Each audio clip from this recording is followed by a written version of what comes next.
Boa noite a todos. Vamos dar início à entrevista coletiva do técnico Fernando Diniz. Boa noite, Diniz. Queria que você falasse a respeito, o Corinthians chega ao 4º jogo sem perder no Campeonato Brasileiro, qual a importância desse resultado e também a respeito do desempenho da equipe, principalmente depois que o Corinthians fez o primeiro gol, o Bahia praticamente dominou o resto do jogo. Primeiramente, boa noite. Para contextualizar, eu acho que é importante a gente, o 4 jogos sem perder, a gente veio para poder arrancar a bola mais rápido do Bahia. Tem uma coisa que vocês talvez não perguntem, mas eu vou falar já. O Bahia jogou na terça e jogou na quinta noite. Mais a viagem, mais o calor que é aqui, mais um gramado que é ruim para jogar o jogo, gera muita insegurança. Aí você soma tudo isso. O primeiro tempo eu acho que o Bahia, a gente fez o gol cedo, aí a gente depois estava com um pouco de dificuldade de achar os tempos de pressionar, porque para pressionar alto o tempo todo é mais difícil e a gente queria pressionar. E eu acho que o Bahia jogou melhor no primeiro tempo, assim, teve mais posse, mas no segundo tempo, tanto é que jogou melhor assim, aquele melhor que o Hugo não fez nenhuma defesa, o goleiro também fez nenhuma defesa, não teve perigo real de jogo, então foi um jogo meio controlado, foi um jogo meio disputado, muito disputado, sem ter, assim, muito protagonismo. O Bahia teve um pouco mais de posse que a gente, um pouco mais de controle com a bola, né, que era uma característica do time deles, como é a nossa também.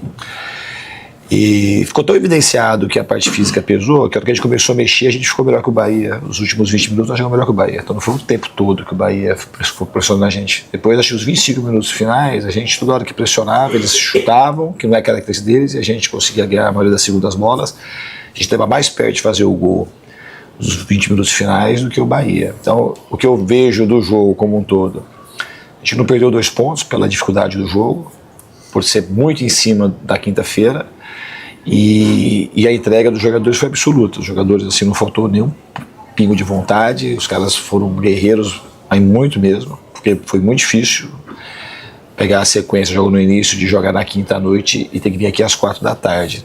Não teve nem tempo hábil de recuperação.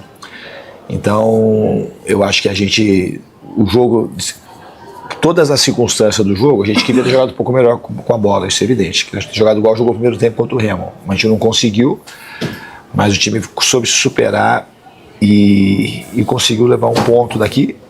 Queríamos levar mais, mas a gente tem que seguir, porque não foi um jogo ruim, não. Foi um jogo assim que a gente não conseguiu ter domínio, mas o nosso adversário é um adversário. O Bahia é um adversário que tem hoje investimento, tem tudo em dia, tem condições, tem banco. O banco do Bahia é o Willian José, o Everton Ribeiro, o Sanabria. Então a gente jogou contra uma equipe muito boa e muito bem treinada. Diniz, boa tarde. Alexandre Gimenez, Portal Meu Timão. Ô Diniz, queria que você falasse um pouco do clima, né, da animosidade ali entre as duas equipes, a confusão ali no final do primeiro tempo.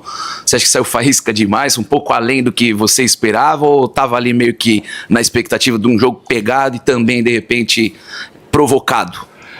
Eu acho que passou um pouco do tom ali, mas ainda bem que no segundo tempo não teve, assim. Eu acho que tanto o Bahia quanto o Corinthians no segundo tempo vieram e o jogo foi mais... O jogo não mudou muito a característica do jogo, do que foi o primeiro tempo. Até não foi um jogo bonito, não achei um jogo bonito. Foi um jogo com pouca chance de gol, mas continuou sendo um jogo pegado, mas um jogo com menos confusão. Então acho que o que vale, eu acho que no segundo tempo todo mundo voltou mais preocupado em jogar a bola e menos em arrumar confusão. Diniz, boa noite, Matheus Ribeiro, TV Globo. Você comentou da entrega dos jogadores hoje, que foi, né, de usual também, como você costuma cobrar deles, e hoje foi acima da média também. E eu queria perguntar de um jogador específico, que foi o Caio César. Hoje foi um jogador muito caçado em campo, e eu vi que vocês dois conversaram algumas vezes no primeiro tempo, principalmente, ali junto com ele, com o Mateuzinho. Qual que é a sua análise a respeito da atuação dele, que vem sendo cada vez mais protagonista nesse time, e também o seu parecer quanto à arbitragem, que no primeiro tempo, para além das confusões, também foi um jogo muito picado e com muitas faltas em cima do próprio Caio também? Eu acho que a arbitragem ela teve critério no jogo, que isso é uma coisa importante, e obviamente que eu achei que se o jogo tivesse sido coibido com cartões um pouco cedo, talvez teria diminuído um pouco a temperatura do jogo. Mas eu não tenho grandes queixas pela arbitragem no jogo de hoje, não. Eu acho que ele manteve um critério meio que para os dois times. Em relação ao Caio, eu acho que um jogador, é muito clara a evolução do Caio como jogador, a maturidade que ele está desenvolvendo no Corinthians. Não é fácil jogar no Corinthians, com a camisa do Corinthians. E hoje ele era o nosso jogador que estava levando mais vantagem em duelos individuais, né? E eu acho que ele teria tido uma vida um pouco melhor se a arbitragem tivesse amarelado, porque teve mais de uma falta para amarelo em cima do Caio César. Talvez teria evitado até um pouco a confusão que teve, que a confusão foi com o Caio, de tantas faltas que ele recebeu. Diniz, boa noite. Júlia Dotto, TV Globo. Eu queria te perguntar sobre 2 tópicos que não são necessariamente desse jogo, mas hoje a gente teve a estreia do impedimento semiautomático. Queria sua avaliação sobre a chegada dessa tecnologia no Brasileirão. O que você acha, né, de usar essa possibilidade? E, a partir do próximo mês, existe a possibilidade, expectativa de que outras regras que foram vigentes na Copa do Mundo também comecem a ser aplicadas, como goleiro ter menos tempo para o tiro de meta, para lateral, Lei Vini Júnior, né, em relação a cobrir a boca para falar. Então, sobre esses 2 tópicos, o que já está acontecendo do semiautomático, sua opinião, e sobre essas outras regras que a tendência é que sejam aplicadas também ao futebol brasileiro. Eu vejo com bons olhos, acho que o impedimento semiautomático, ainda bem que veio, porque tira aquela pressão sobre a arbitragem, que frame para cá, para lá, errou, acertou. Então acho que resolve de maneira rápida, como foi hoje. Eu acho que isso é um avanço importante. Do jeito que estava aqui no Brasil, eu não gostava. Era muito tempo perdido, muita discussão e às vezes ainda se errava o uso da tecnologia, porque a tecnologia é uma tecnologia às vezes um pouco difícil, o que cabia parece que interpretação. Eu acho que assim não tem interpretação. Eu acho que melhora bastante. Em relação às outras regras, a maioria eu sou de acordo. Essa da Lei Vini Júnior, eu acho que não tem muito a ver, sinceramente. Eu acho que às vezes tampa, porque para falar alguma coisa que não tem nada a ver, eu acho que é um exagero. Na minha opinião, não gostaria que essa fosse aplicada. Mas a maioria das coisas que aconteceram na Copa do Mundo, eu acho que é para a melhoria do futebol. Diniz, Davi da Rádio Coringão.